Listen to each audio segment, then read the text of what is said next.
할렐루야, 7월 넷째 주를 시작하는 월요일 아침입니다. 오늘도 하나님의 말씀으로 승리하는 한 주간이 되시길 축복합니다. 오늘 우리에게 주시는 하나님의 말씀은 여호수아 6장 1절에서 7절까지의 말씀입니다. 이스라엘 자손들로 말미암아 여리고는 굳게 닫혔고 출입하는 자가 없더라. 여호와께서 여호수아에게 이르시되 보라, 내가 여리고와 그 왕과 용사들을 네 손에 넘겨 주었으니 너희 모든 군사는 그 성을 둘러 성 주위를 매일 한 번씩 돌되 엿새 동안을 그리하라. 제사장 7은 7 양각 나팔을 잡고 언약궤 앞에서 나아갈 것이요, 7째 날에는 그 성을 7번 돌며 그 제사장들은 나팔을 불 것이며, 제사장들이 양각 나팔을 길게 불어 그 나팔 소리가 너희에게 들릴 때에는 백성은 다 큰 소리로 외쳐 부를 것이라. 그리하면 그 성벽이 무너져 내리리니 백성은 각기 앞으로 올라갈지니라 하시매.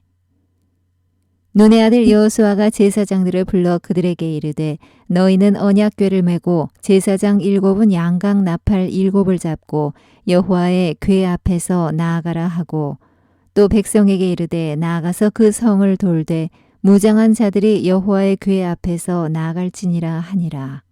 우리 속담에 구슬이 서말이라도 깨워야 보배라는 말이 있는데, 이 말은 사리에 맞지 않고 격에 맞지 않는 말을 앞세워 소모전을 벌이지 말고 작은 것이라도 실천하는 사람이 되라는 의미입니다.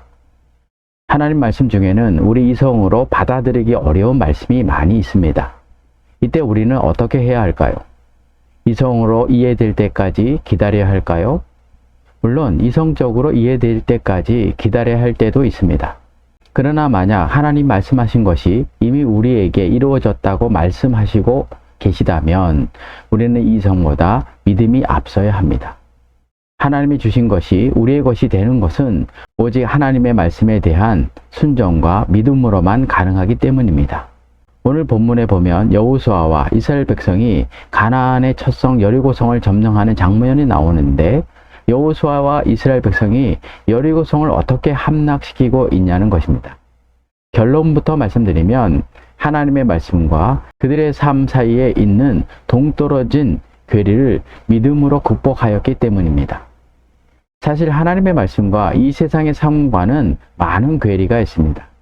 쉽게 말하면 서로 어그러져 동떨어진 것이 있습니다. 이스라엘 백성의 여리고성 함락도 그랬습니다. 성경 주석에 보면 여리고성이 어떤 성이라고 기록하고 있냐고 하면 난곡불락의 성이라고 말합니다. 사람의 물리적인 힘으로는 무너뜨릴 수 없는 구조로 여리고성이 되어 있다는 것입니다. 당시 여리고는 외벽과 내벽의 두께가 무려 각각 1.8m와 3.5m, 그리고 높이가 9.2m에 이르는 강력한 성이었다고 합니다. 또한 벽과 벽 사이에 사람이 거주한 흔적이 있을 정도였다고 합니다. 그런데 하나님께서 이처럼 난곡불락의 성을 함락시키기 전에 이미 여리고 성을 이스라엘의 손에 넘겼다고 말씀합니다. 2절의 말씀입니다. 여호와께서 여호수아에게 이르시되 보라, 내가 여리고와 그 왕과 용사들을 네 손에 넘겨 주었으니. 여기에 보면 내 손에 넘겨 주었으니 라는 말이 나오는데, 이 말의 의미는 이미 하나님께서 여리고성의 모든 주권을 그들의 손에 넘겨 주었음을 말씀합니다. 쉽게 말하면 여리고성은 이미 너희의 것이라는 것입니다. 그런데 이미 주신 여리고성이 이스라엘 백성이 어떻게 그들의 손 안에 있게 될 것이라고 말씀하고 계시냐면, 성 주위를 매일 한 번씩 돌되 엿새 동안 돌고 7째 날에는 그 성을 7번 돌면 그 성이 무너질 것이라는 것입니다. 3절에서 5절까지의 말씀입니다. 너희 모든 군사는 그 성을 둘러 성 주위를 매일 한 번씩 돌되 엿새 동안을 그리하라. 제사장 7은 7 양각 나팔을 잡고 언약궤 앞에서 나아갈 것이요, 7째 날에는 그 성을 7번 돌며 그 제사장들은 나팔을 불 것이며, 제사장들이 양각 나팔을 길게 불어 그 나팔 소리가 너희에게 들릴 때에는 백성은 다 큰 소리로 외쳐 부를 것이라. 그리하면 그 성벽이 무너져 내리리니 백성은 각기 앞으로 올라갈지니라 하시매. 3절에 보면 성주의를 매일 한 번씩 돌되 라는 말씀이 나오는데, 하나님은 난곡불락의 성 여리고성을 매일 한 번씩 돌면 그들의 것이 될 것이라고 말씀하고 계신 것입니다. 그것도 무기를 점검하고 성벽을 뚫을 수 있는 특수 병기를 준비하는 것이 아니라 군사들이 제사장과 함께 하루에 한 번씩 엿새를 돌라는 것입니다. 그리고 마지막 7일째 되는 날에는 7바퀴를 돌고 크게 날발을 불며 소리치면 성벽이 무너내릴 것이라는 것입니다. 여러분 한번 생각해 보십시오. 여리고성을 매일 한 번씩, 그리고 마지막 날에는 성을 6바퀴 돌고 크게 낫발을 불며 소리를 지르면 여리고성이 무너진다는 것을 실행하기가 어렵습니까? 쉽죠. 문제는 하나님의 말씀을 좋은 의미에서 생각하면 너무 쉽고, 나쁜 의미에서 생각하면 이성적으로 받아들일 수 없는 것이었습니다. 너무 쉬우나 이성적으로는 납득하기 어렵다는 것입니다. 이 말을 좀 더 쉽게 말하면 우리 생각과 하나님의 생각에 이해할 수 없는 괴리가 있었다는 것입니다. 이런 하나님의 말씀과 인간의 생각 사이의 괴리를 가장 잘 보여준 사람이 성경에 또 나오는데, 그가 누구냐고 하면 바로 아람왕 군대 장관 나아만입니다. 그가 나병의 고침을 받기 위해 이스라엘에 있는 하나님의 선지자 엘리사를 찾아옵니다. 이때 엘리사는 자신을 찾아온 아람의 고위 관리 나아만 장군을 만나주지도 않고 종 게하시를 시켜 요단강 물에 7번 씻으면 낫을 것이라고 말합니다. 여러분, 나병을 낫기 위해 요단강 물에 7번 씻는 일이 어려운 일입니까? 쉬운 일입니다. 그런데 하나님의 말씀이 너무 쉽기에 나아만이 그 말씀을 붙잡지 못하고 어떤 일을 합니까?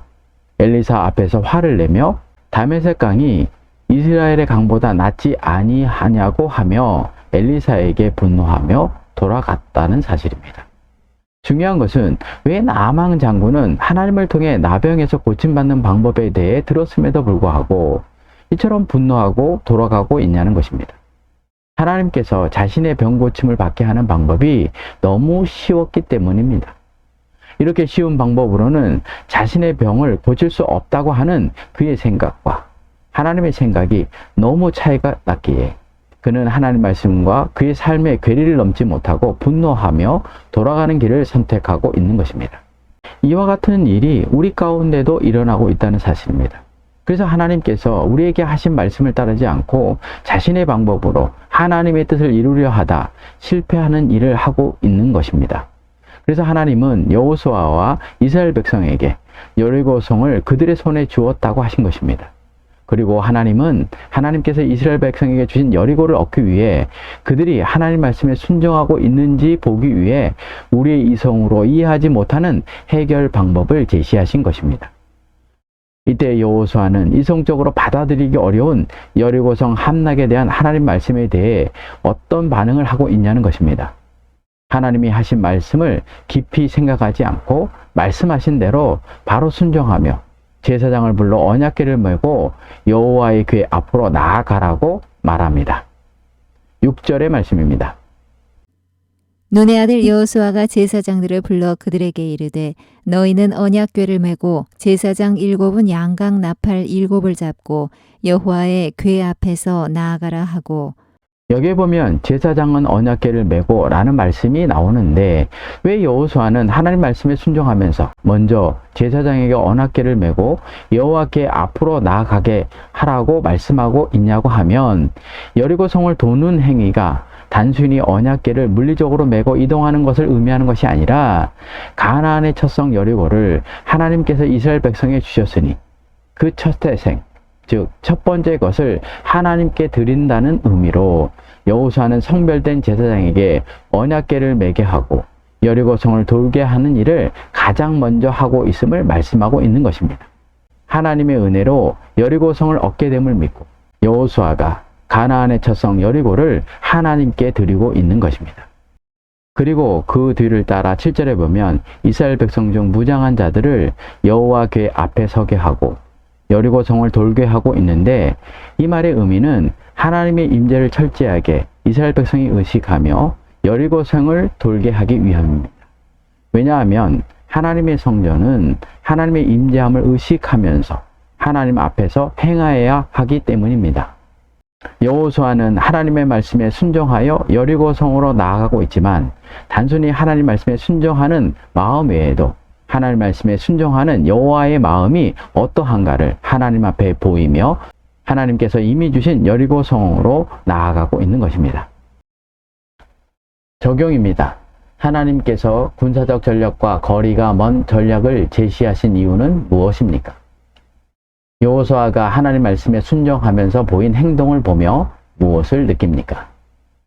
내가 처한 상황 중 여리고성과 같이 해결되기 힘들어 보이는 문제는 무엇입니까? 하나님의 백성은 이미 하나님으로부터 많은 것을 받았습니다. 그런데 어떤 성도는 그 약속이 자신의 것이 되지 못하는 경우도 있습니다. 그것은 하나님께 주신 것에 대한 믿음, 그 말씀에 순종하는 마음의 준비가 되어 있지 못하기 때문입니다. 여호수아가 하나님께서 여리고성을 주셨다고 하셨을 때 그는 여리고성을 함락하기 전 가나안의 첫성 여리고는 하나님의 것임을 고백하는 것처럼 우리 가운데도 그런 고백이 있어야 합니다. 또한 하나님께서 이미 준 것을 얻기 위해 하나님의 임재에 대해 철저히 의식하며 나아가야 하는 것입니다. 그때 하나님께서 미리 주신 것이 내 것이 되는 것입니다. 이 축복을 누리는 한 주간이 되시길 축복합니다. 기도하겠습니다. 모든 만물의 소유자 되시는 하나님 아버지. 하나님은 하나님의 백성이 누려야 할 것을 이미 주셨습니다. 그런데 우리가 이 사실을 믿지 못하고 믿음 없는 삶을 살고 있지는 않은지 되돌아봅니다. 하나님 저희에게 여호수아와 같은 믿음을 주셔서 이미 주신 축복을 믿고 믿음의 행보를 하게 하여 주옵소서. 그리하여 미래의 축복이 현재의 축복이 되게 하여 주옵소서. 예수님의 이름으로 기도를 드립니다. 아멘.